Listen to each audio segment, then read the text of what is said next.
This week was 3D Meetup Sweden. So let's have a look how this was, what I've seen, and after that, what I've got. So let's get started.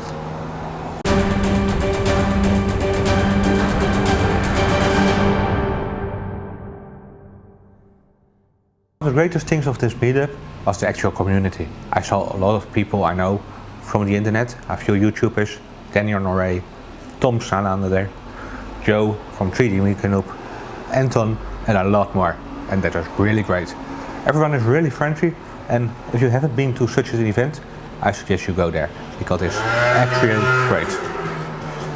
Everyone is really friendly, and everyone just allows you to talk, and very nice. So, thanks everyone, and I hope to see you next time at a meetup, probably next year in Sweden, or maybe at Murph. So, now let's have a look of this meetup and a few things I've seen there.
Can you tell what's different with this machine as any other 3D printer? Yeah, I suppose that there's quite a lot of differences, but the main one is very obviously the tool changing system. So kind of emulating what happens in kind of machine tools, where you have a tool changing system, so you can drop off one, pick up another. We have the same here, so we have 4 hot ends. We have a system on the head for grabbing those hot ends with very high levels of accuracy. So the repeatability is sub 3 microns, or it's smaller than we can measure. That is really nice. Yeah. It took a lot of time, but we're using a kinematic coupling system, which are inherently super precise systems. And then we have it's actually built out of a hobby aircraft servo motor on that to actuate the grabbing device. So we tried a whole bunch of other ways of picking up and acquiring tools, a huge range.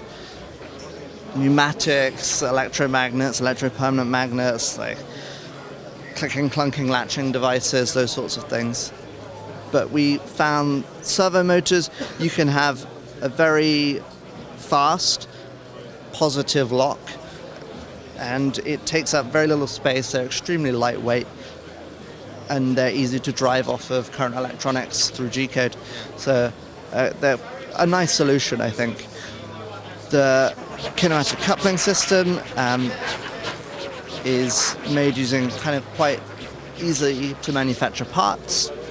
So the overall cost of the system shouldn't be too high once we've got it out in the wild, certainly not for the grabbing device and the parts that get grabbed, if you like. So you need a kind of mounting plate on the tool head that the cup interfaces with, and that's quite manufacturable, or it's very manufacturable really. So we'll have these out, and I expect them to be very reasonably priced. So you're going to sell it, or is it going to be open source or something like that? It will be open source. We're trying to establish a kind of open standard for tool heads and tools in general, so that it's easy for manufacturers and the community in general to adopt them, and for others to contribute tools into the ecosystem. And so we think it's going to be we're setting a standard, and it's going to be much nicer for people to kind of enter the market with their great new cool tool idea. So we're taking a lot of care over setting that standard. So that's why there's a little bit of a 3 to 6 month delay. We want to be dead sure that we've got the coupling mechanism exactly right, because we're going to be stuck with this for a few years to come. So it's a responsible and sensible thing to do, I think, is ensure that we have the standard very firmly set and very well dialed in. So where can we order it? So they are up for pre-order at the moment. We expect the final price to be around between 1,000, 1,500 euros in that order. We don't know the final price yet, so what we're doing is selling for £100. We are selling a kind of place in the queue. So like the Tesla model? Exactly like the Tesla model. You put your money down, and from that point you're placed in the queue to have one shipped, or be offered the opportunity to purchase one in full when they become available. And the deposit's fully refundable at any time. Should you want to, I don't know, the price is too high for you, you don't want it, they will give you all of the money back. So it's kind of no risk in that sense. Okay, thank you. No worries, man, no worries. Besides a lot of things to see, I also got some stuff like here. First of all, I got a bunch of samples from different companies. A few flexible filaments and some PETG examples from Eason. So that's going to be nice. Something I really wanted for a long time was a roll of Protapasta's high-five glue from Jotelli, and I finally got one. So I hope to print soon with this. It seems to be really nice, and yeah, hopefully soon about this. Next is a few rolls of Eason PLA Plus.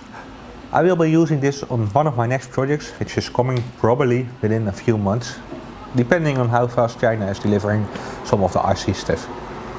So, and no, it's not going to be an RC car, so something completely else.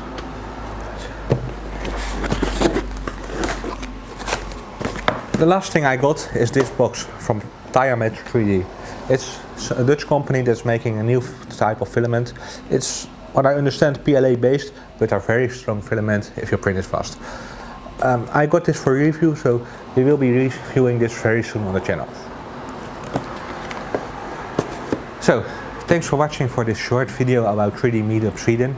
It was a really great time to meet everyone, and I'm not going to name everyone because I'm sure I forget someone, but especially people like Daniel Noré, Tom, Joe, but also Pokon, Nerdspace, and Katja. It was really great to meet you, and I hope to see you next time. Thanks for watching, and if you aren't already, please subscribe. Bye.